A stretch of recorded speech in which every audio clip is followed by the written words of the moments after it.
금묵자흑 근주자적이라는 말이 있습니다. 요즘 이야기를 해보자면 먹물에 가까이 있으면 그냥 검게 되고 그 붉은 것에 가까이 있으면 또 붉게 물든다 하는 이런 이야기입니다. 누구와 가까이 있느냐, 누구와 늘 함께 지내고 있느냐, 살아가는 데 있어서 우리에게 굉장히 중요한 이슈가 되기도 합니다. 정치 이야기도 그렇습니다. 어느 당에 줄을 서느냐에 따라서 정치 생명이 이렇게 달라지기도 하고요. 직장에서도 마찬가지입니다. 저는 직장 생활을 해보진 않았지만 제 아내가 직장 생활할 때 이야기를 들어보니 부서장이 누구냐에 따라서 진급하고 이러는 것도 달라지기도 하고, 그래서 누구와 친하게 지내느냐, 누구 뒤에 줄을 서느냐, 세상살이가 달라지는 현실이 우리가 살아가는 현실입니다. 그런데 신앙에 있어서도 좀 비슷하게 연결이 될 수 있을 것 같습니다. 어느 편에 서느냐, 누구와 친하게 지내느냐. 결론적인 이야기입니다만 세상의 편에 설 것인가, 하나님 편에 설 것인가, 그 고민을 오늘 본문에 나와 있는 기브온 사람들의 이야기를 통해서 우리 자신을 한번 돌아보고 나는 누구와 화친하며 살고 있는가, 또 그렇게 살려고 하는가, 우리를 돌아보고 또 신앙의 새로운 결단을 할 수 있는 시간이 되었으면 좋겠습니다. 오늘 본문 기브온 사람들의 이야기를 통해서 성경은 우리에게 이렇게 이야기합니다. 하나님의 백성과 화친하라, 이렇게 얘기합니다. 누구와 화친하라고요? 하나님의 백성과 화친하라. 오늘 본문에 나온 기브온 사람들은 이스라엘 백성들과 화친하기를 원했습니다.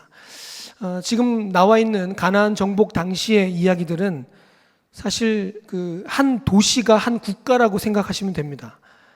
여리고성을 이스라엘 백성들이 정복을 했습니다. 그런데 이스라엘 백성들이 정복했던 여리고성은 그 당시로 따지면은 한 도시라고 이야기할 것이 아니라 한 국가였습니다. 그래서 여리고성에는 여리고의 왕이 있고 그 도시가 곧 국가의 형태로 이렇게 모여서 살고 있는 것이었죠.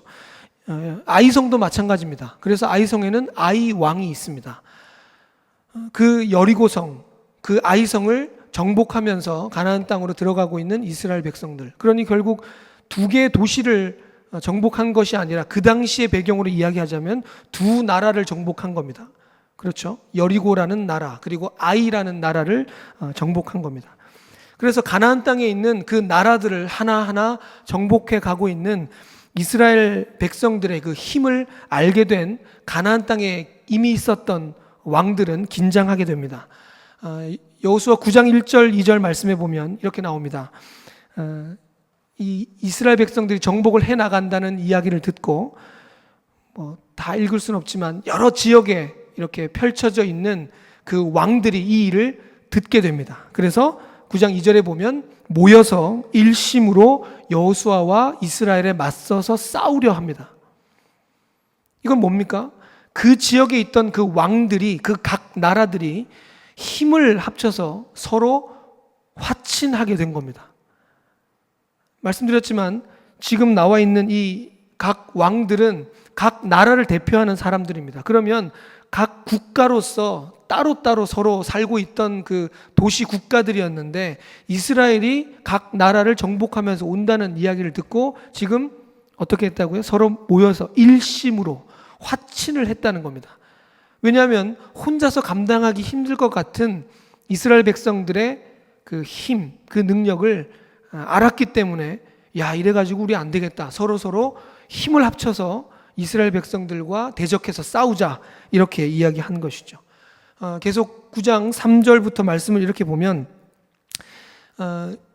이 왕들이 이렇게 화친을 하면서 서로 힘을 모을 그때에 기브온 주민들은 이 이야기를 듣고 어떤 선택을 하냐면 4절에 보면 꾀를 내서 막 전대와 헤어지고 찢어진 가죽 부대 이런 것들을 준비합니다. 그리고 5절에 보면 낡은 신을 신고 낡은 옷을 이렇게 입습니다.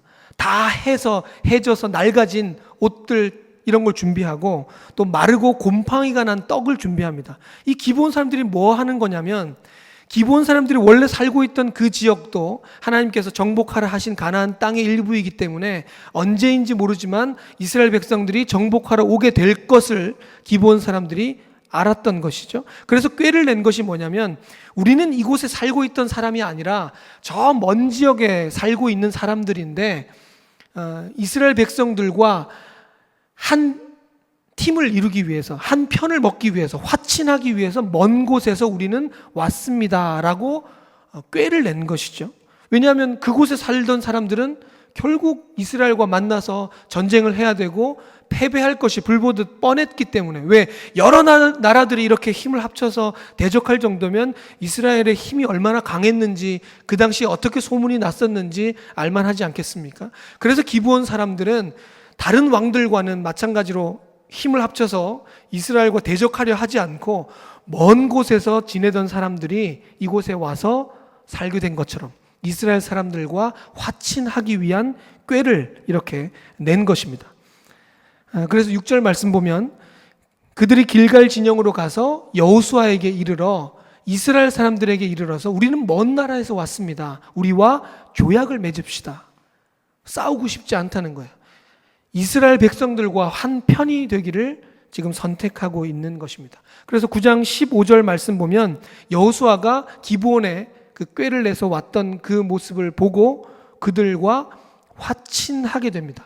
그래서 어떤 일이 있더라도 너희들을 이제 이스라엘 백성과 같이 품어주고 너희들을 살리겠다, 이렇게 맹세를 하게 된 겁니다. 그래서 기브온 사람들은 그 지역에 있던 다른 왕들과는 다른 선택을 한 것이죠.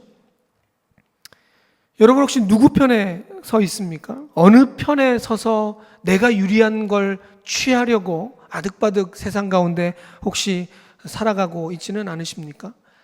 세상 사람들은 그렇습니다. 어려움이 있으면, 또 어떤 힘든 상황이 펼쳐지면 주판을 튀겨보면서, 또 손가락을 꼽아보면서 나에게 유리한 선택은 무엇인가? 어떻게 내가 선택을 해야, 어느 편에 내가 서야 내가 이 어려움을 좀 넘어갈 수 있을까? 이걸 먼저 생각합니다. 그래서 기브온 사람들이 아닌 다른 왕들은 자기들끼리 화친을 했습니다. 뭐 진작 화친을 할 수 있으면 그냥 같은 나라로 이렇게 뭉쳐서 같이 살아가지, 왜 따로따로 이렇게 국가 형태로 살아가고 있다가 어려움이 있을 때 이제서 그렇게 화친을 하려고 하는 것인가? 자기에게 필요한 것, 자기에게 힘이 되고 도움이 될 만한 것이 주변에 있는 그 국가, 그 왕들이라는 것을 그들은 판단했기 때문에 그들끼리 화친을 했습니다. 그러나 기브온 사람들은 그들과 화친하기보다 이스라엘 사람들과 화친하는 것이 더 자기에게 유리하다라는 판단을 했기 때문에 그들은 이스라엘 백성들과 조약을 맺게 된 것입니다. 그들의 선택은 세상 사람들이 볼 때는 어쩌면 무모한 선택인지도 모르겠습니다.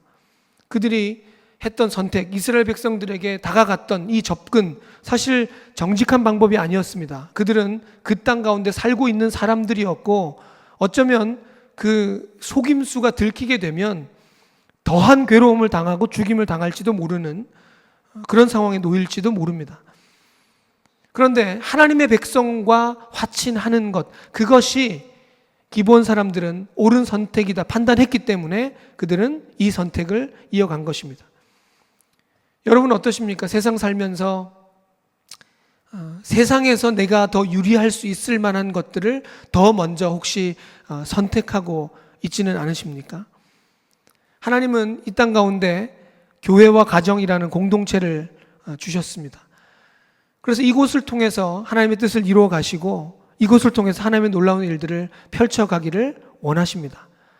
그런데 세상 속에 동일하게 발을 딛고 살아가다 보니 내가 유리한 것, 세상 가운데 내가 더 이득이 될 만한 것들이 더 눈에 들어오고 내 손이 먼저 뻗게 돼서 하나님의 백성들을 먼저 선택하고 그들을 붙들고 그들을 내 품에 품으며 살아가기보다 혹시 세상에서 내가 더 이룰 수 있을 만한, 내가 더 얻을 수 있을 만한 이득, 그 편리함, 나의 유리함들을 먼저 선택하며 세상의 모임, 세상의 만남, 세상 사람들과의 관계를 더 소중하게 여기고 있지는 않은가? 우리를 좀 돌아볼 수 있었으면 좋겠습니다. 하나님은 분명히 하나님의 백성들과의 만남, 그것들을 너무 귀하게 여기심을 여러분 기억하시기 바랍니다. 교회 안에서의 만남들 여러분 소중히 여기십시오. 목장으로 만나게 하신 그 사람들 소중히 여기십시오. 세상에서 내게 유리한 것들을 얻기 위한 세상 사람들과의 만남 목숨처럼 지키고, 또 그들과의 약속은 너무 소중히 여기고, 그들에게는 있는 것 없는 것 다 쏟아내 주면서 그들과의 관계를 이어가려고는 하는데, 교회 안에서 목장으로 또 기관에서 이렇게 만나게 하신 그 모임, 그 약속은 좀 소홀히 여기고 있지는 않으십니까? 그들에게 내 시간을, 내 물질을 이렇게 내어드리는 일에는 조금 주저하고 손에만 있는 것 같아서 선뜻 내게 있는 귀한 것들을 내어주는데 주저하고 있지는 않으십니까? 하나님께서 분명히 말씀하십니다. 하나님의 백성과의 화친, 그곳을 통해서 하나님께서는 놀라운 일들을 이루어 가심을 여러분 기억하시기 바랍니다. 기본 사람들은 사실 구원받을 만한 어떠한 조건들도 사실 가지지 못한 사람들이었습니다.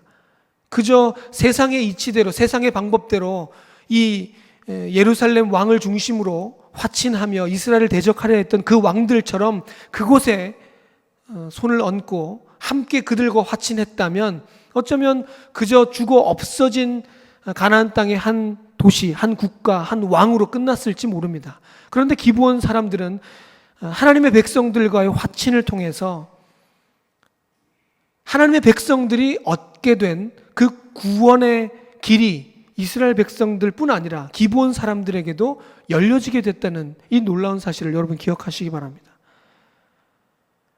하나님의 백성들과의 화친을 통해서 하나님께서 분명히 이루고자 하시는 놀라운 일들이 있음을 여러분 믿으시고, 이 포항 침례교회를 통해서 만나게 하신 목장, 기관, 하나님의 백성들과의 화친이 얼마나 소중한 일인가.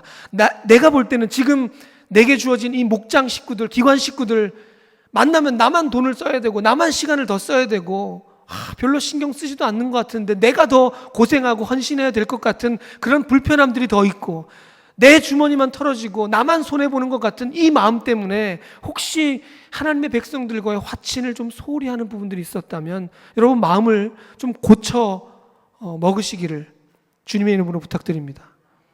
하나님 분명히 하나님의 백성들과의 화친, 그 만남들을 통해서 이루고자 하시는 내가 모르는 얼마나 놀라운 일들이 그 안에 숨겨져 있는지, 여러분 그 일들 가운데 하나님의 일하심을 발견하고 또 하나님께 주신 은혜들을 더 풍성히 누려갈 수 있는 하나님의 백성과의 화친을 이루어갈 수 있는 여러분들 다 되실 수 있었으면 좋겠습니다.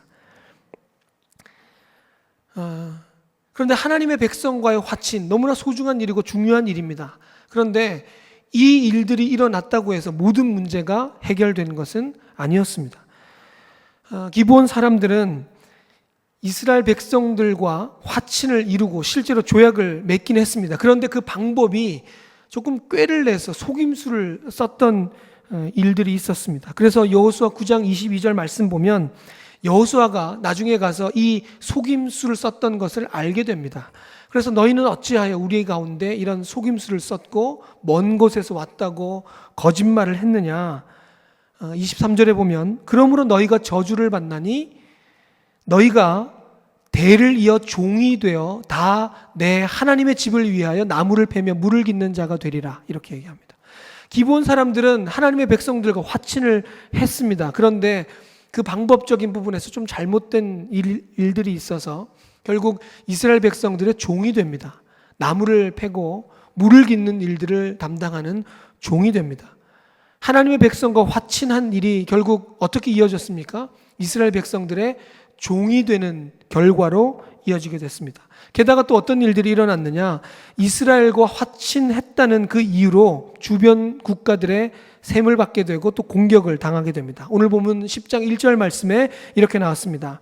여호수아가 아이를 빼앗아 진멸하되 여리고와 그 왕에게 행한 것 같이 아이와 그 왕에게 행한 것과 또 기브온 주민이 이스라엘과 화친하여 그 중에 있다함을 예루살렘 왕 아도니세덱이 듣게 됩니다. 이 아도니세덱이 중심이 돼서 왕들을 모으게 되고 이 기브온 사람들부터 먼저 처단하자. 어떤 의미에서 우리를 배반하고 같이 연합하지 않고 이스라엘 사람들과 화친했으니 저들을 먼저 공격해서 없애버리자. 이렇게 이야기한 겁니다. 이 세대기 아주 독한 세대기인 것 같습니다. 그래서 왕들을 모으고 기브온 사람들을 죽이기 위해서 실제로 4절 말씀 보면 그 기브온 사람들을 막 둘러싸서 공격하기 일보 직전까지 와 있던 것 같습니다. 그때 기브온 사람들은 여호수아에게 4절 말씀을 보면 그 세대기 이 왕들을 모아서 기브온을 치자. 기브온이 여호수아와 이스라엘 자손과 더불어 화친하였음이니라 이렇게 얘기합니다. 그래서 이제 기브온 사람들은 이스라엘 백성들, 하나님의 백성과 화친하기는 했는데 그 결과로 말미암아 지금 여러 왕들이 연합해서 기브온을 공격하게 되는 이 상황에 놓여지게 된 것입니다. 사실 하나님의 백성과의 화친이 지금 여기까지만 보면 그렇게 유리한 선택이 되지 않은 것처럼 보여집니다. 하나님의 백성과 같은 편이 되도록 결정을 했는데 결과는 이스라엘 백성들의 종이 됐습니다. 그리고 더 나아가 세상 왕들의 그 연합군들의 공격을 당해서 이스라엘 백성들에게 공격당해서 죽음을 당할 수 있었다 하는 것보다 어쩌면 더 많은 왕들이 모여서 공격하게 되는 이 어려움을 당하게 된 것입니다. 이때 우리는 기억해야 됩니다. 하나님 백성과의 화친, 그 다음에 우리가 겪어야 될 신앙의 다음 단계가 이어집니다. 그것은 바로 세상과 척화입니다. 하나님의 백성과 화친을 위해서 결정하고 결단했는데 그러면 하나님의 백성과 화친하고 그곳에 이루어갈 하나님의 뜻을 기대하는 그것으로 좋은 일들이, 편안한 일들이, 더 유리한 일들이 일어나야 될 것 같은데 그렇지 않은 일들이 일어날 수 있다는 겁니다. 바로 세상 사람들이 오히려 더 이 일들을 통해서 더한 유혹이 다가올 수도 있고 더한 어려움들이 다가올 수가 있다는 것입니다. 이스라엘 편에 섰던 기브온 사람, 하나님의 백성 편에 서도 세상은 어떻게든 공격을 합니다. 어떻게든 공격하고 그 화친을, 그 관계를 무너뜨리려고 한다는 것입니다.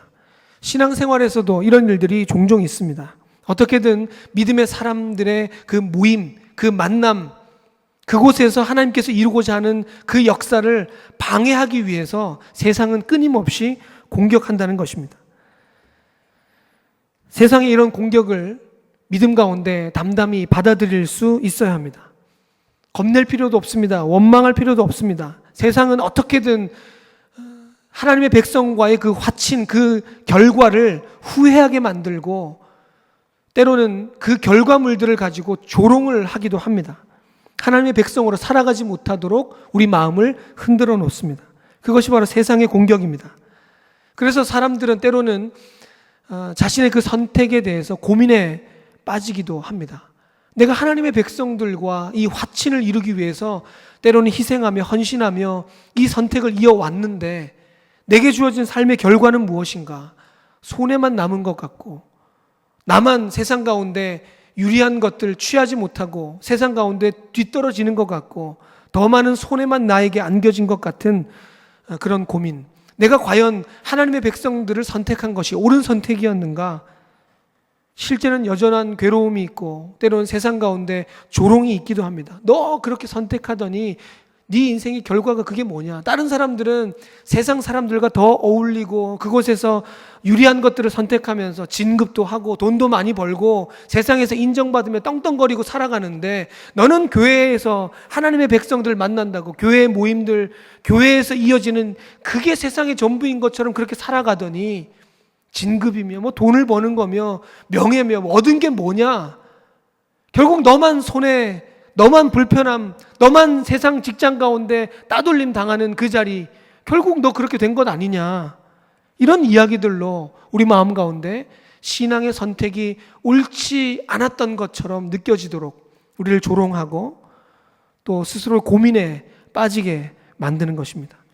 예수 믿기로 결정하고 믿음 가운데 살아간다고 할 때 세상 사람들은 이런저런 이야기들로, 없는 이야기들도 만들어가면서 믿는 사람들을 조롱하고 또 그렇게 마음 가운데 고민과 때로는 원망에 빠지도록 우리 믿음을 흔들어 놓는다는 것입니다.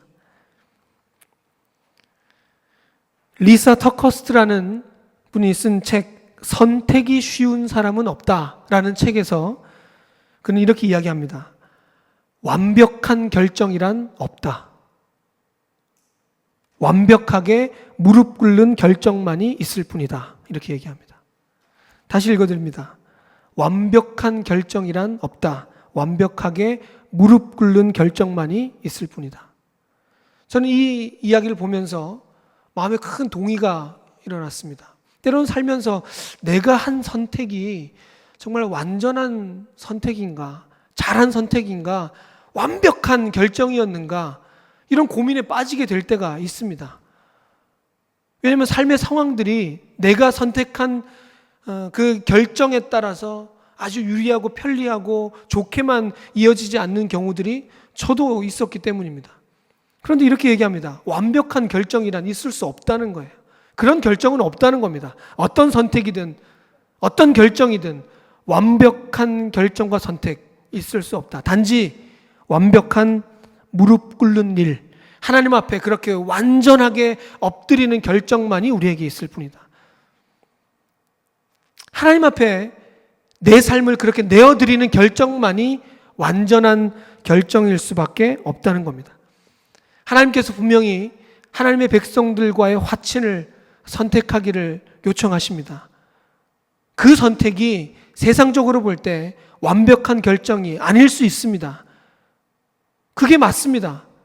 하나님께서 요청하신다면 오히려 세상의 그 유혹, 우리를 조롱하는 그 도전, 다시 그 세상 사람들과의 만남으로 돌아오기를 유혹하는 그 유혹 앞에 세상과의 척화를 우리는 이룰 수 있어야 됩니다. 하나님 백성과의 화친만이 하나님께서 보여주시는 믿음의 결정이고 선택이다. 그 결과가 완전해 보이지 않는다 할지라도 다시 우리는 하나님 앞에 엎드리며 하나님께서 요청하시는 그 믿음의 선택을 우리는 또 할 수 있어야 하는 것입니다.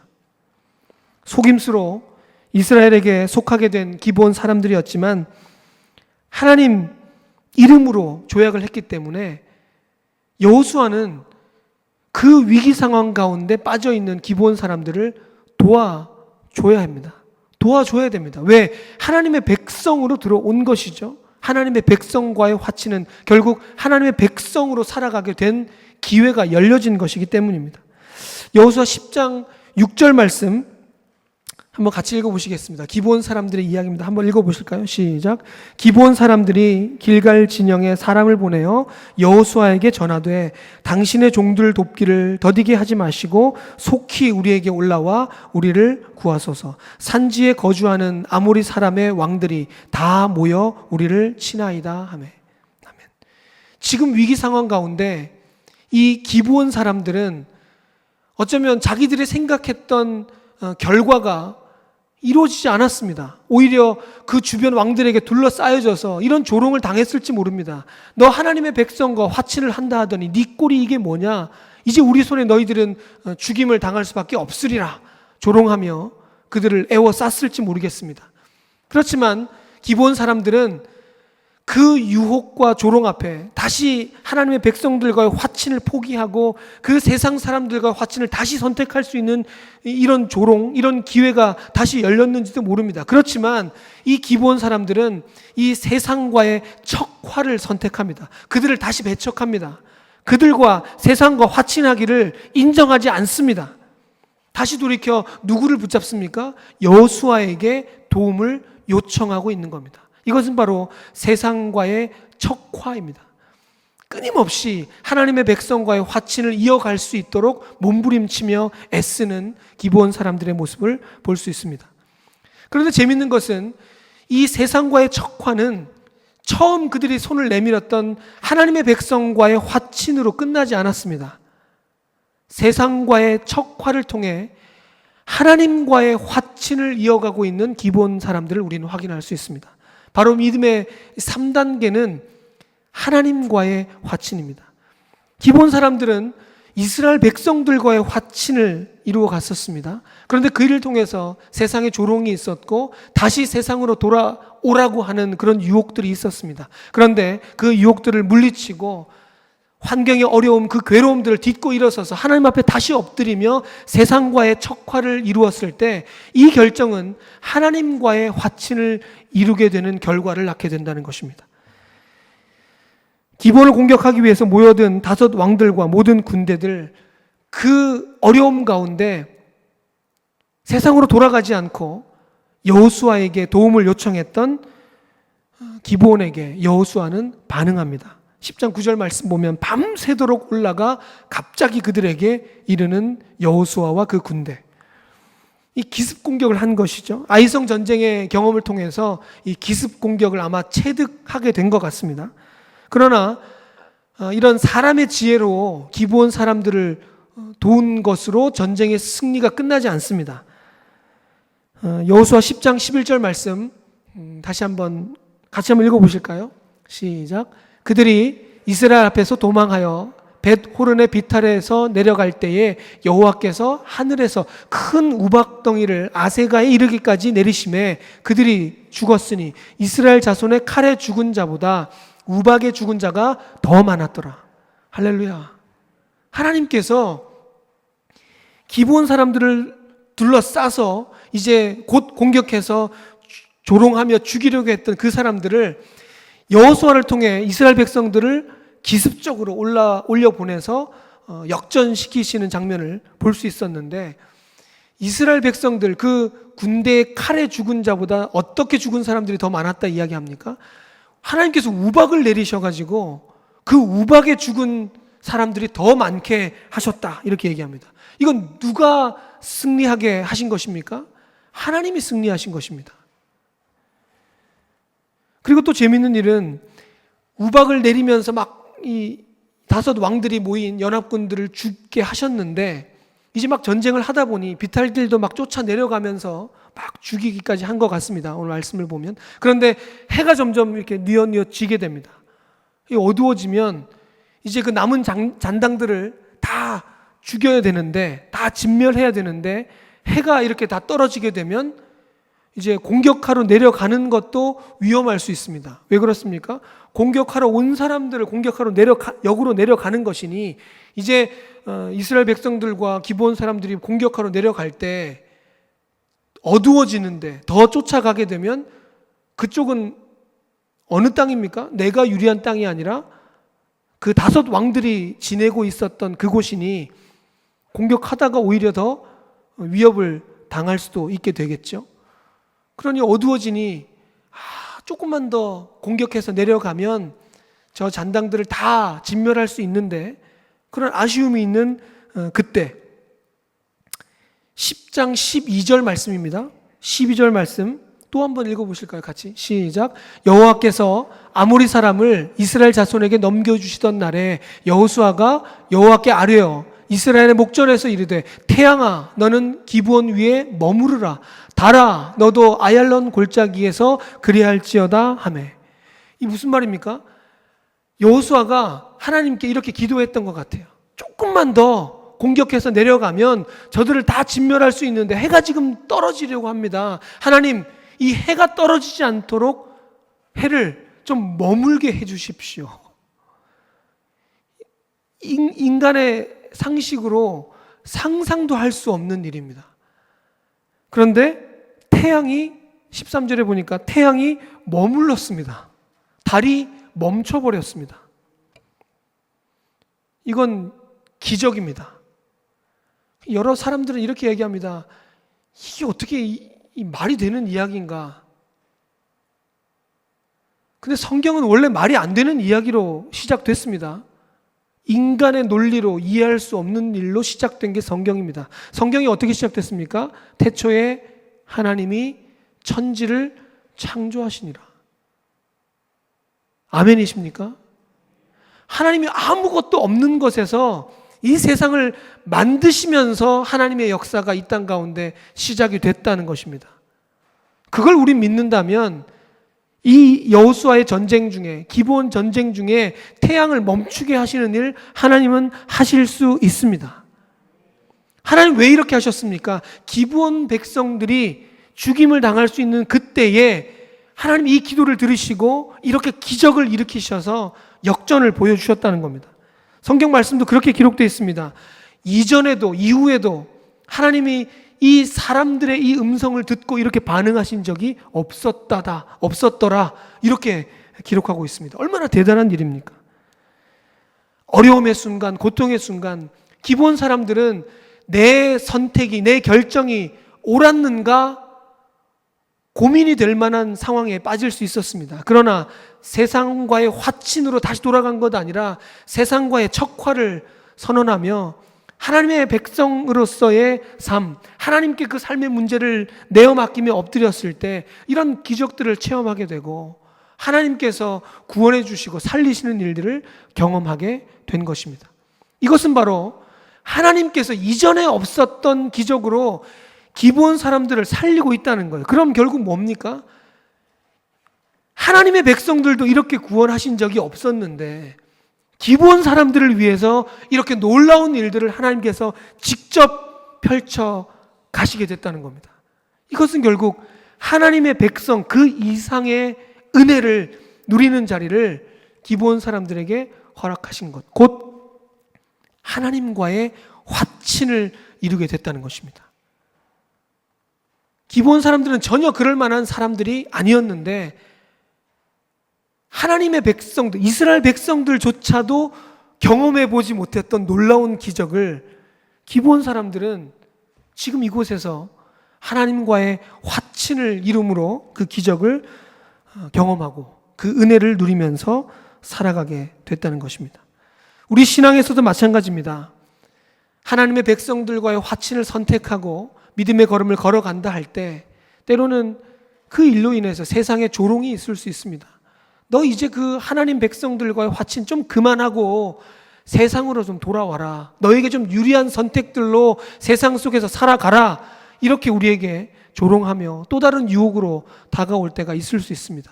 그러나 기브온 사람들과 같이 세상과의 척화를 선언하고 믿음의 자리를, 하나님 부르심의 자리를 지키려고 몸부림칠 때 하나님과의 화친을 이루게 되고 하나님께 주신 놀라운 은혜들을 경험하게 하실 줄 믿습니다. 하나님 앞에 그렇게 우리도 엎드릴 때 우리의 손을 잡아주시고 도와주시며 궁극의 승리를 맛보게 하실 그 하나님 편에 온전히 서게 하실 줄 믿습니다.